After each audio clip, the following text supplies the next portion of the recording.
ഇറാനെതിരെയുള്ള ആക്രമണത്തിന് അമേരിക്കയുടെ സഹായം വേണ്ടെന്ന് ഇസ്രായേലി നെസറ്റിൽ പ്രധാനമന്ത്രി നെതന്യാഹു.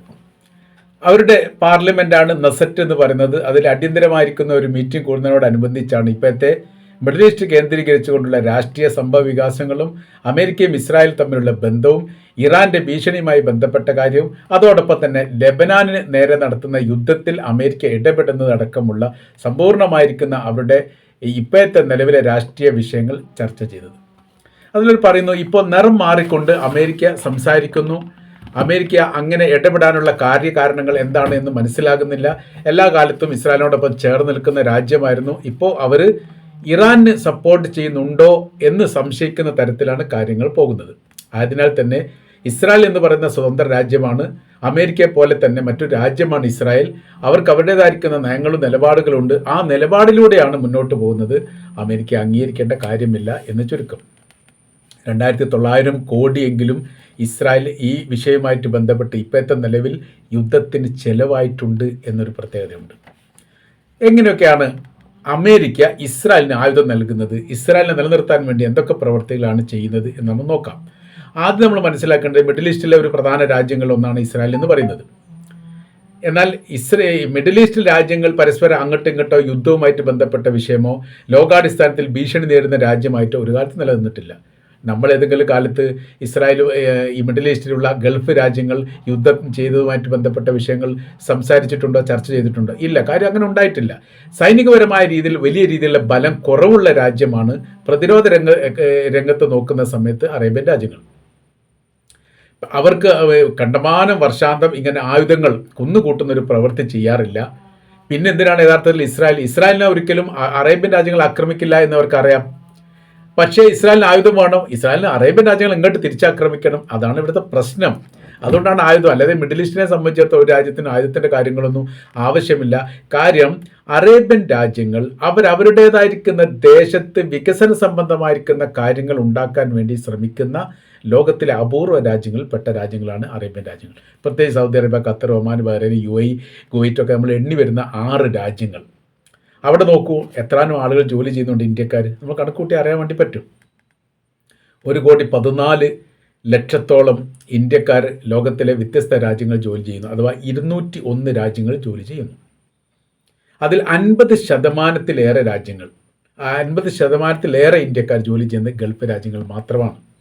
ഏറ്റവും കൂടുതൽ ഇന്ത്യക്കാർ ജോലി ചെയ്യുന്ന UAE-ലാണ്, ഏകദേശം 38 ലക്ഷം പേർ. പിന്നീട് ഈ സൗദി അറേബ്യ 2ാം സ്ഥാനത്തായിട്ട് വരും, 18 ലക്ഷത്തി ചില്ലാനും അങ്ങനെ വരുന്നുണ്ട്. അങ്ങനെയാണ് അതിൻ്റെ ലിസ്റ്റ് കാര്യങ്ങൾ പോകുന്നത്. പിന്നെ അതിൻ്റെ ഇടയിൽ 3ാം സ്ഥാനമായിട്ട് അമേരിക്കയാണ് വരുന്നത്, 10 ലക്ഷത്തിന് മേലെ അവിടെ ഉണ്ട്. അപ്പോൾ നമ്മൾ പറയുന്ന സമയത്ത് ഇതേ മിഡിൽ ഈസ്റ്റിലുള്ള ഒരു രാജ്യമാണ് ഇസ്രായേൽ. എത്ര ഇന്ത്യക്കാർ ജോലി ചെയ്യുന്നു? കണക്കൂട്ടി അറിയാൻ പറ്റും, വളരെ കുറവാണ്. അപ്പോൾ ആ കുറവുള്ള സ്ഥിതികൾ എന്തുകൊണ്ട് അവിടെ കുറവ് വരുന്നു? മിഡിൽ ഈസ്റ്റിനോട് ചേർന്നുള്ള ഒരു രാജ്യം എന്ന നിലക്ക് അവിടെ അങ്ങനെ അല്ലല്ലോ വരേണ്ടത്. പെട്രോളുമായിട്ട് ബന്ധപ്പെട്ട കാര്യങ്ങൾ അവിടെ ഉണ്ട്, ഉൽപ്പാദനവുമായിട്ട് ബന്ധപ്പെട്ട പ്രവൃത്തി നടക്കുന്നുണ്ട്, ഫാക്ടറികൾ പ്രവർത്തിക്കുന്നുണ്ട്. എന്തേ ഇന്ത്യക്കാരടക്കമുള്ള മറ്റ് ലോക രാജ്യങ്ങളിൽ എണ്ണത്തിൽ കുറവ് വരാനുള്ള കാര്യം? കാരണം അവർ രാജ്യപുരോഗതിയുമായിട്ട് ബന്ധപ്പെട്ട കാര്യത്തെക്കുറിച്ചല്ല, യുദ്ധവുമായിട്ട് ബന്ധപ്പെട്ട കാര്യത്തെക്കുറിച്ചാണ് ഇസ്രായേൽ ചിന്തിക്കുന്നത് എന്നതിനാലാണ് രാജ്യപുരോഗതി ഉണ്ടാവാത്തത് എന്ന് ചുരുക്കം. നേരെ മറിച്ച് ഈ മിഡിൽ ഈസ്റ്റ് അങ്ങനെയാണോ? ആ രാജ്യത്തിലെ അമ്പരചുംബികരായിരിക്കുന്ന ബിൽഡിങ്ങുകളൊക്കെ നമ്മൾ പരിശോധിച്ചാൽ കാണാൻ പറ്റും. ലോകത്തിലെ ഏറ്റവും കൂടുതൽ വലുപ്പമുള്ള ബിൽഡിങ് ഇപ്പോൾ നിലവിലുള്ളത് UAE-ലാണ്. ബുർജ് ഖലീഫ നമുക്കറിയാം, 125 നിലകളാണ് ഇപ്പോൾ ഉള്ളത്. ഇനി തൊട്ടടുത്ത് സൗദി അറേബ്യ അതിനേക്കാൾ വലിയ ഏകദേശം 1 കിലോമീറ്റർ ദൂരപരിധി ഉയരത്തിലേക്കുള്ള ബിൽഡിങ്ങാണ് പൂർത്തീകരിക്കുന്നത്. അതിൻ്റെ നിർമ്മാണ പ്രവൃത്തി ഏകദേശം 10ലധികം കഴിഞ്ഞു. അത് പൂർത്തിയായി കഴിഞ്ഞാൽ ലോകത്തിലെ ഏറ്റവും വലിയ ബിൽഡിംഗ് ഉണ്ടാക്കുന്നത് സൗദി അറേബ്യയിലാണ്. അതോടൊപ്പം തന്നെ അതിന് തൊട്ടടുത്ത് മറ്റൊരു ബിൽഡിങ്ങും സൗദി അറേബ്യയിൽ തന്നെ വരുന്നുണ്ട്. അത് 1.25 കിലോമീറ്റർ ഉയരത്തിൽ നിന്നാണ് അവർ 1.25 കിലോമീറ്റർ ഉയരാട്ട് പറയുന്നത്.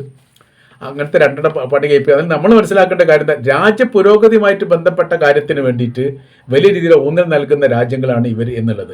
അപ്പോൾ അത്രയും ആളുകൾ ഇപ്പോൾ 1 കിലോമീറ്റർ ഉയരത്തിലുള്ള ഒരു ബിൽഡിംഗ് നിർമ്മിക്കുന്ന സമയത്ത് അവിടെ എത്രാനും ആളുകൾക്ക് തൊഴിലുണ്ടാകുന്നു എന്ന് നമ്മൾ മനസ്സിലാക്കണം. വളരെ അപൂർവമായിരിക്കുന്ന കുറച്ച് ആൾക്കാർമാരെ സൗദി പൗരന്മാരുള്ളൂ.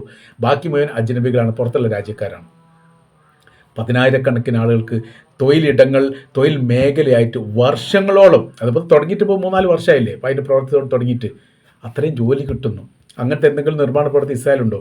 ഓക്കെ, നമ്മളിപ്പോൾ പറയുന്നത് ഈ 2026 വർഷത്തിൽ മാത്രം അമേരിക്ക ഇസ്രായേൽ നൽകിയിരിക്കുന്ന ആയുധ സഹായങ്ങളെ കുറിച്ചാണ്. ജനുവരി 16 $6.75 ബില്യൺ മൂല്യമുള്ള ആയുധങ്ങൾ അമേരിക്ക ഇസ്രായേൽ നൽകി.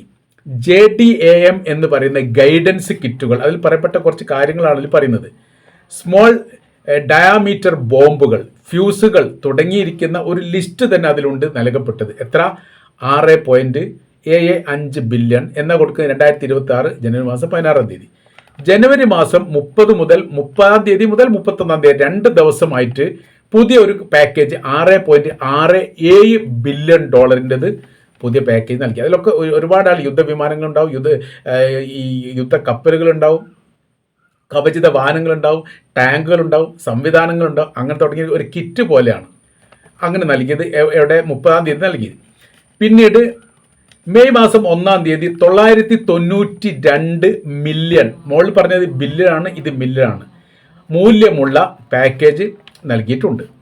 അപ്പോൾ ഈ കുറഞ്ഞ കാലയളവിനിടയിൽ അവർക്ക് നൽകപ്പെട്ട ആയുധങ്ങൾ എത്ര ഭീമമായിരിക്കുന്ന ആയുധങ്ങൾ നൽകിയിട്ടുണ്ട്. വർഷം തോറും 3.3 മുതൽ $4 ബില്യൺ സൈനിക സഹായം അമേരിക്ക ഇസ്രായേലിന് നൽകുന്നതിൻ്റെ പുറമെയാണ് നമ്മൾ മേലെ പറഞ്ഞത്. ആ തരത്തിൽ എന്ത് ചെയ്യണം, ആയുധം നൽകിയിട്ട് അമേരിക്ക ഇസ്രായേലിനെ സഹായിക്കാനുണ്ട് എന്നുള്ളത്. ഇപ്പോൾ നെസറ്റിൽ ഇസ്രായേലിൻ്റെ പ്രധാനമന്ത്രി ബെഞ്ചമിൻ നെതന്യാഹു ഒരു പ്രമേയം അവതരിപ്പിച്ചിട്ട് കൊണ്ട് അദ്ദേഹം പറഞ്ഞിരിക്കുന്നത് ഇങ്ങനെയാണ്: ആയുധ ഉൽപാദന ശേഷി ഇസ്രായേലിൻ്റെത് കൂട്ടണം. കാര്യം ഇനി വല്ലാതൊന്നും വരവ് അമേരിക്കയുടെ ഭാഗത്തുണ്ടാവില്ല, അപ്പോൾ നമ്മൾക്ക് വല്ലാത്തൊരു ക്ഷീണം ഉണ്ടാവും. ആ ക്ഷീണം ഒഴിവാക്കാൻ വേണ്ടിയിട്ട് ഇങ്ങനെ ചെയ്യണം എന്ന് അദ്ദേഹം പറയുന്നു. $800 കോടി പുതിയതായിരിക്കുന്ന ബജറ്റിൽ ഉൾപ്പെടുത്തിയുമാണ്. ഇനി യുദ്ധം ചെയ്യാൻ വേണ്ടിയിട്ട് $800 കോടി കൂടി ഉൾപ്പെടുത്തിയിട്ട് പുതിയൊരു പാക്കേജ് ഉണ്ടാക്കുക. എവിടെ? ഇസ്രായേലിൻ്റെ അകത്ത്.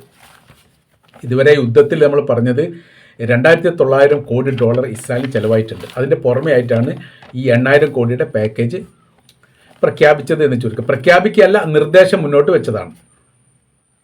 അപ്പോൾ എന്തിനാണ് ഇപ്പോൾ അമേരിക്കയെ ഒഴിവാക്കിയിട്ട്, അല്ലെങ്കിൽ അമേരിക്കയുമായിട്ട് അകന്നു നിൽക്കുകയാണെങ്കിലും ഇറാനുമായിട്ട് യുദ്ധം ചെയ്യും എന്ന് പറയാനുള്ള കാരണത്തെക്കുറിച്ച് അതിൽ പറയുന്നുണ്ട്. ഒന്ന്, സ്വതന്ത്രമായ രീതിയിലുള്ള അല്ലെങ്കിൽ സ്വതന്ത്രമായുള്ള പ്രവർത്തനത്തിന് തീരുമാനമെടുക്കാനുള്ള ശേഷി തങ്ങൾക്കുണ്ട് എന്ന് കാണിക്കുക.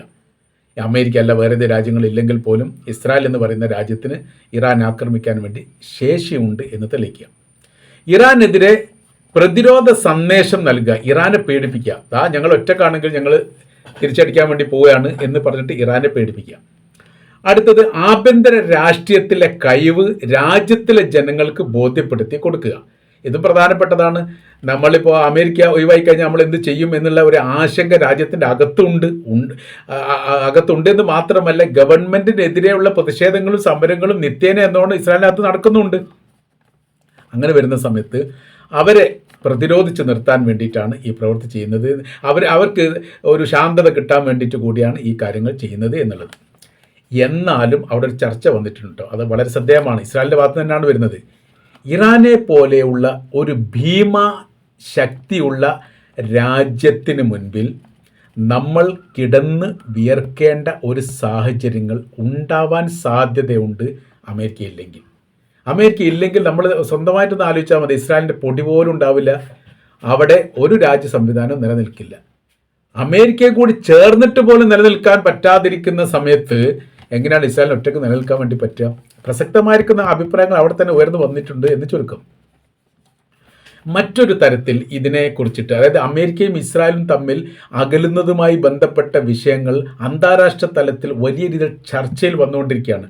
ആ ചർച്ചയോടനുബന്ധിച്ച് പറയുന്ന കാര്യം ഇങ്ങനെയാണ്: ഇസ്രായേലിൻ്റെ പ്രധാനമന്ത്രി ബെഞ്ചമിൻ നെതന്യാഹു ട്രംപിനോട് ഇറാനെ ആക്രമിക്കാൻ പറയുന്നത് ഇത് ആദ്യമായിട്ടൊന്നല്ല, നിരന്തരം പറഞ്ഞുകൊണ്ടേയിരിക്കുന്നു. 2014 ഒരു ഓപ്പറേഷനിലാണ് കാസിം സുലൈമാനി എന്ന് പറയുന്ന സൈനിക കമാൻഡറെ, അതായത് ഇറാൻ്റെ സൈനിക കമാൻഡറെ ബാഗ്ദാദ് എയർപോർട്ടിൽ വെച്ച് കൊലപ്പെടുത്തുന്നതിന് വേണ്ടി തന്ത്രപരമായിരിക്കുന്ന നീക്കുപോക്കുകളൊക്കെ നടത്തിയത് ഇസ്രായേലാണ്. അതിന് കൂട്ടുനിന്നത് ട്രംപാണ്. അപ്പോൾ ട്രംപ് കൂട്ടുനിന്നു എന്ന് മാത്രമല്ല, അതിനോടനുബന്ധിച്ച് ആ ദുരന്തം അല്ലെങ്കിൽ അദ്ദേഹത്തെ കൊലപ്പെടുത്തുന്നത് ലൈവായി കാണണം എന്ന് പോലും പറഞ്ഞിട്ടുണ്ട് എന്ന് നമുക്കറിയാവുന്നതാണ്. നമ്മൾ വീഡിയോയിലൊക്കെ പറഞ്ഞിട്ടുണ്ട്. അപ്പോൾ ആ സ്ഥിതി ഉണ്ടായിട്ടുണ്ട്. കാര്യം ഒരു ആരംഭം കുറിക്കപ്പെടുകയാണ്. അത് ഇസ്രായേലും ഈ ട്രംപുമായിട്ട് ഇസ്രായേലിന് വലിയ രീതിയിലുള്ള ഒരു അഭേദ്യമായിരിക്കുന്ന ബന്ധം സ്ഥാപിക്കാൻ വേണ്ടിയിട്ടാണ് പ്രവർത്തിച്ചത്. സത്യത്തിൽ ട്രംപ് മണ്ടനാണ്, അതുകൊണ്ടാണ് ആ പ്രവർത്തിച്ചത്. അതിന് ശേഷമാണ് പിന്നീട് ഇറാനുമായിട്ട് വലിയ രീതിയിൽ അകൽച്ച ഉണ്ടായത്. George W Bush, Barack Obama, Joe Biden എന്നിവരോട് നിരന്തരം ഇറാനെ ആക്രമിക്കാനും യുദ്ധത്തിലേർപ്പെടാനും വേണ്ടി നെതന്യാഹു നിർദ്ദേശിച്ചു. അതിൻ്റേതായിരിക്കുന്ന സാഹചര്യ കാരണങ്ങൾ അവരോട് ബോധ്യപ്പെടുത്തുകയും ചെയ്തു. പക്ഷേ അവരാരും അതിന് മെനക്കെട്ടിട്ടില്ല. കാര്യം എന്ന് പറഞ്ഞാൽ ഇറാനെ കുറിച്ച് അവർ പഠിക്കുകയും ഇറാനുമായിട്ടുള്ള യുദ്ധം മേഖലയെ അസ്ഥിരപ്പെടുത്തു എന്ന് മാത്രമല്ല, ആ യുദ്ധത്തിനൊരു വിരാമം ഉണ്ടാവാൻ സാധിക്കുകയില്ല. വലിയ നാശങ്ങളും നഷ്ടങ്ങളും ഉണ്ടാകും, മരണസംഖ്യ കൂടുമെന്നല്ലാതെ ഉദ്ദേശ ലക്ഷ്യത്തിലെത്താൻ വേണ്ടി സാധിക്കുകയില്ല.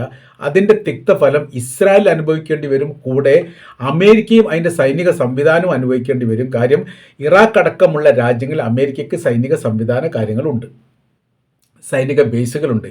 ഇതിനെ നിരന്തരം ആക്രമിക്കുന്ന തരത്തിലേക്ക് അവർ പോകും. അതിന് ഉദാഹരണമായിട്ട് നമ്മളിപ്പോൾ 2016 ഇറാൻ്റെ സൈനിക കമാൻഡറെ കൊലപ്പെടുത്തിയതിനോടനുബന്ധിച്ചുള്ള പ്രത്യാക്രമണം ഇറാൻ്റെ ഭാഗത്തുനിന്ന് ശക്തമായി വന്നപ്പോൾ പ്രതിരോധിക്കാൻ സാധിക്കാത്ത വിധം വിഷണ്ണമായിരിക്കുന്ന ഒരു സാഹചര്യം അമേരിക്ക ഉണ്ടായിട്ടുണ്ട്. ഇത് തുടരും എന്ന് കൃത്യമായ രീതിയിൽ പഠിക്കുകയും മനസ്സിലാക്കുകയും ചെയ്തുകൊണ്ട് ഗോ ബാക്ക് പറഞ്ഞതാണ് യഥാർത്ഥത്തിൽ നെതന്യാഹുവിനെ അമേരിക്കയുടെ പ്രസിഡന്റുമാർ. എന്നാൽ ട്രംപ് കുറച്ചൊക്കെ മാനസിക പ്രശ്നമുള്ള ഒരു വ്യക്തി എന്ന നിലക്ക് ട്രംപ് അനുമതി നൽകി. അതിൻ്റെ തിക്തഫലമാണ് ഇപ്പോൾ അനുഭവിക്കുന്നത് എന്നുകൂടി നമുക്കിതിൽ നിന്ന് കൂട്ടി വായിക്കാൻ വേണ്ടിയിട്ട് സാധിക്കുന്നതാണ്.